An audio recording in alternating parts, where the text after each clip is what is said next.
everybody, and welcome to Storm Reads. And today I thought, since a March Mystery Madness is fast approaching, that I would talk about some new releases that are coming out in March that are like anywhere from like mystery, thrillers, crime, things like that. Ones that I think sound pretty interesting that I would like to try. And there's a lot of like mysteries and stuff that come out in March, but I just wanted to highlight 10 books. I have 10 here. And so we'll do that. So the first one I have is Night Shift by Alex Finlay. Now, this one is one of my most anticipated. I read this author's book, The Every Last Fear, last year, and I super liked it. And so I'm really excited to try a second book and see how it goes. Hopefully, I'm going to like it just as well. It's New Year's Eve, 1999. Y2K is expected to end in chaos. Planes falling from the sky, elevators plunging to Earth, world markets collapsing, a digital apocalypse. None of that happens. But at a Blockbuster Video in Linden, New Jersey, 4 teenage girls working the night shift are attacked. Only one survives. Police quickly identify the suspect, who flees and is never seen again.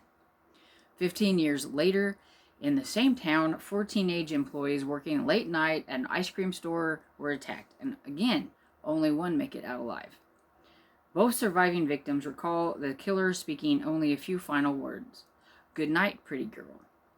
In the aftermath, 3 lives intersect. The survivor of the Blockbuster massacre, who's forced to relive her tragedy, the brother of the original suspect, who's convinced the police have it wrong, and the FBI agent who's determined to solve both cases. On a collision course towards the truth, all 3 lives will forever be changed, and not everyone will make it out alive. And it just sounds like really good. I did feature this on my most anticipated that I had for like the first quarter, but I thought I would mention it again since it does come out in March. It comes out March 1st. To be exact, from Minotaur Books. So there's that one. So the next one I have is The Long Weekend by Gilly Macmillan. I've heard of this author, but I've never tried any of her books, and this one sounded pretty interesting. So I'm going to have to try this author sometime. And so it says 3 couples, 2 bodies, 1 secret. Dark Fell Barn is a perfectly isolated retreat, or so says its website when Jane books a reservation for her friends. A quiet place far removed from the rest of the world is exactly what they need. The women arrive for a girls' night ahead of their husbands. There's ex-army Jane, hardened and serious, but also damaged. Ruth, the driven doctor, and a new mother who is battling demons of her own. Young Emily, just wed and insecure, the newest addition to this tight-knit band. Missing this year is Edie, who was the glue holding them together until her husband died suddenly. But what they hoped would be a relaxing break soon turns to horror. Upon arrival to Darkfell Barn, the women find a devastating note claiming that one of their husbands will be murdered. It's pretty ominous. There are no phones, no cell service to check on their men. Friendships fractured as this situation spins wildly out of control, but betrayal can come in many forms. This group has kept each other's secrets for far too long. And so, yeah, sounds really interesting, don't you think? And this one comes out March 29th by William Morrow and Company. It comes out at the end of March, but if you're a quick reader, you'd be able to read it before the end of the month. But it does sound like really cool. And I think it's going on my list. My wish list. The next one I have is The Old Woman with the Knife. That sounded kind of cool. It's, okay, so I am going to butcher this person's name, and I'm sorry. So hopefully you'll be able to see it on the picture. It's Gui Bonyo Mo. Yeah, like I said, butchered. The translator of this book, so it's a translated piece of work, was Jin Young Kim. And okay, so we have at 65, Hornclaw is beginning to slow down. She lives modestly in a small apartment with only her aging dog and a rescue named Deadweight. I like that name, to keep her company. There are expectations for people her age that she'll retire, live out the rest of her days quietly, but Hornclaw is not like other people. She is an assassin. Double crossers, corporate enemies, cheating spouses. For the past 4 decades, Hornclaw has killed them all with ruthless efficiency, and the less she knows about the targets, the better. But now, nearing the end of her career, she has just slipped up. An injury leads her to an unexpected connection with the doctor and his family. But emotions for an assassin are dangerous propositions. As Hornclaw's world closes in, this final chapter in her career may also mark her own bloody end. I think it sounds like it could be kind of cool. And it comes out March 8th from Hanover Square Press. So the next one I have is The Golden Couple by Greer Hendricks and Sarah Pekkanen. If Avery Chambers can't fix you in 10 sessions, she won't take you on as a client. Her successes are phenomenal. She helps people overcome everything from domineering parents to assault, and almost absorbs the emptiness she sometimes feels since her husband's death. Marissa and Matthew Bishop seem like the golden couple until Marissa cheats. She wants to repair things, both because she loves her husband and for the sake of their 8-year-old son. After a friend forwards an article about Avery, Marissa takes a chance with the maverick therapist who lost her license due to controversial methods. When the Bishops glide through Avery's doors and Marissa reveals her infidelity, all three are set on a collision course because the biggest secret in the room are still hidden, and it's no longer simply a marriage that is in danger.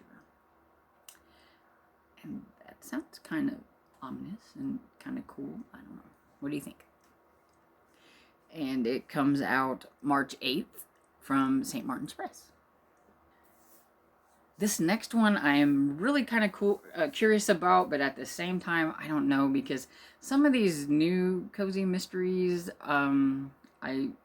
they're not as cozy as what I like my cozy mysteries to be, but at the same time, it sounded kind of interesting, so I put it on my list. And it's called Under Lock and Skeleton Key, and it's the first in a secret staircase mystery. And it's by Gigi Pandian. And so it says, an impossible crime, a family legacy, the intrigue of hidden rooms and secret staircases. After disastrous accident derails Tempest Raj's career and life, she heads back to her childhood home in California to comfort herself with her grandfather's Indian home-cooked meals. Though she resists, every day brings her closer to the inevitable. Working for her father's company, Secret Staircase Construction, specializes in bringing the magical of childhood to all by transforming clients' homes with sliding bookcases and intricate locks, backyard tree houses, and hidden reading nooks. That sounds like a really cool job. When Tempest visits her dad's latest renovation project, her former stage double is discovered dead inside a wall that's supposedly been sealed for more than a century. Fearing she has been the intended victim, it is up to Tempest to solve this seemingly impossible crime. But as she delves further into the mystery, Tempest can't help but wonder if the Raj family curse that plagues her family for generations, something she used to swear didn't exist, has finally come for her. Anyway, so yeah, I'm really curious about this one. At the same time, I am nervous because I have tried some of the newer cozy mysteries that are coming out that are, I think, kind of set up for like younger group of people, and I haven't liked them very well. So But this one sounds so interesting. So hopefully I will like this one. And it comes out March 15th from Minotaur Books. So this next one is a little bit more into like the thriller horror aspects of, I think, like mystery and things like that. And it's called The Resting Place by Camelia Stein. Or Stein? I'm not quite exactly sure how you say it. And it is a translated work, so it's translated by Alexandra Fleming. Okay, this is about a person that has what's called face blindness. It has the term on here, but I cannot pronounce it, and so I'm not even going to attempt it. But it's the inability to recognize a familiar person's face, even one that's close to you. Sounds like a horrible thing to have. This says, when Eleanor walks into the scene of her capriciously cruel grandmother Vivian's murder, she comes face to face with the killer. A maddening expression that means nothing to someone like her. With each passing day, her anxiety mounts, the dark feelings of having brushed by a killer, yet not knowing who could do this, or if they'd be back, overtakes her dreams and her waking moments, thwarts her perception of reality. Then a lawyer calls. Vivian has left her a home, a looming estate tucked away in the Swedish woods, a place her grandfather died suddenly, a place that has housed a dark past for over 50 years. Eleanor, her steadfast boyfriend Sebastian, her reckless aunt Veronica, the lawyer, all go to this house of secrets looking for answers, but as they get closer to bringing the truth to light, they'll wish they had never come to disturb what rests there. It says it's a heart-thumping, relentless thriller that'll take you to your core. The Resting Place is an unforgettable novel of horror and suspense, and I am all there for it. It sounds really cool.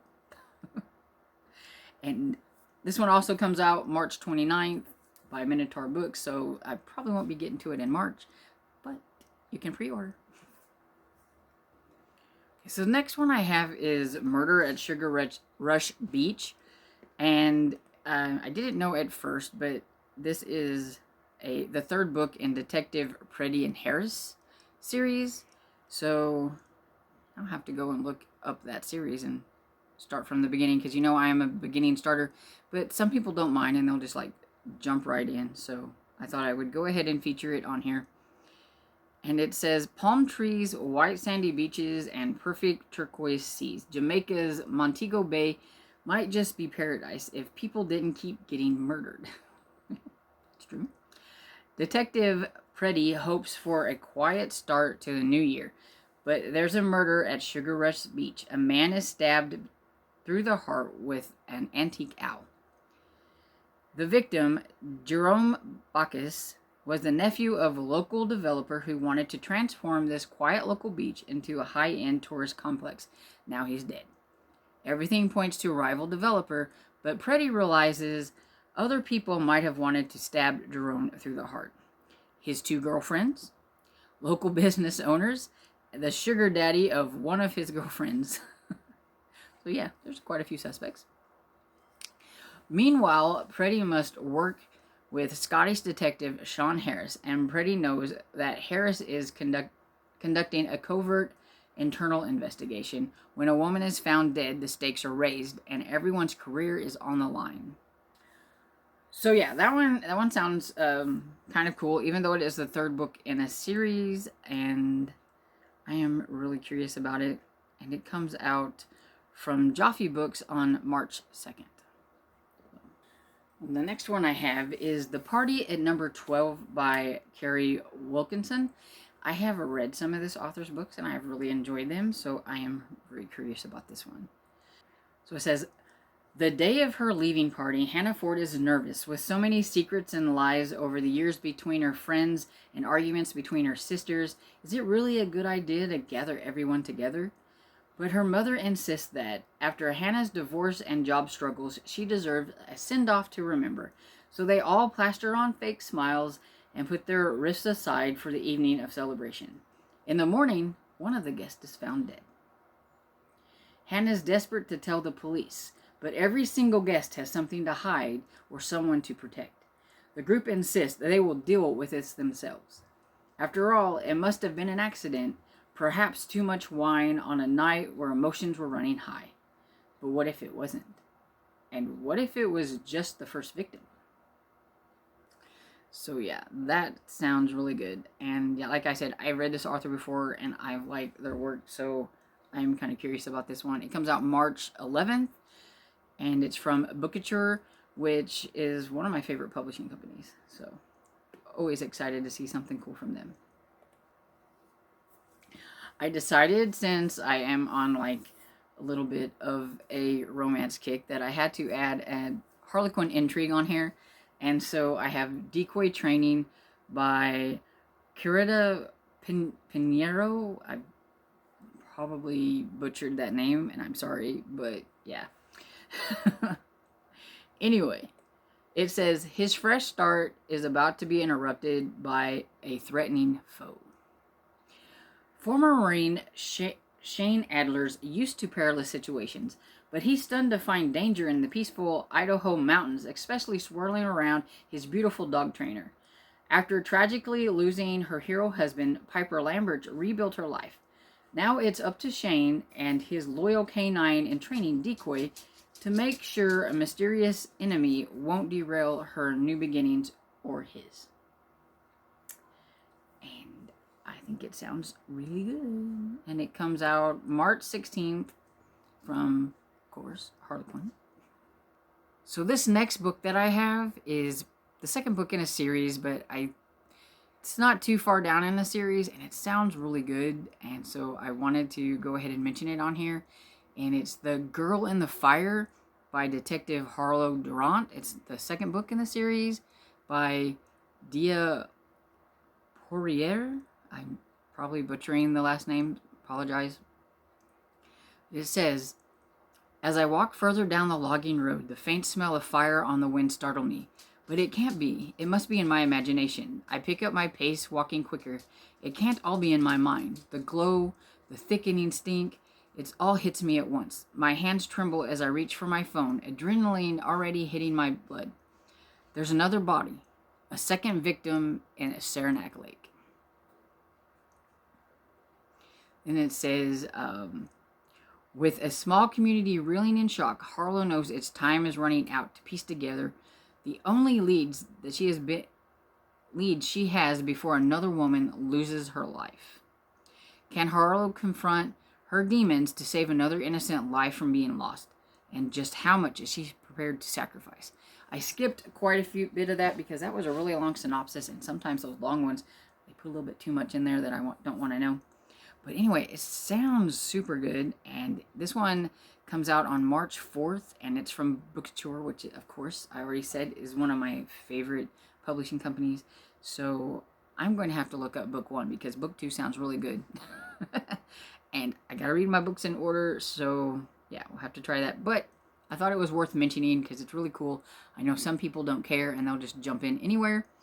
And so yeah, so there's 10 books that I thought sounded really good and interesting, and there was a wide variety of them. And so, are there any of them here that you think are interesting? Did I pique your interest on any of them? Were some of these already on your radar, maybe?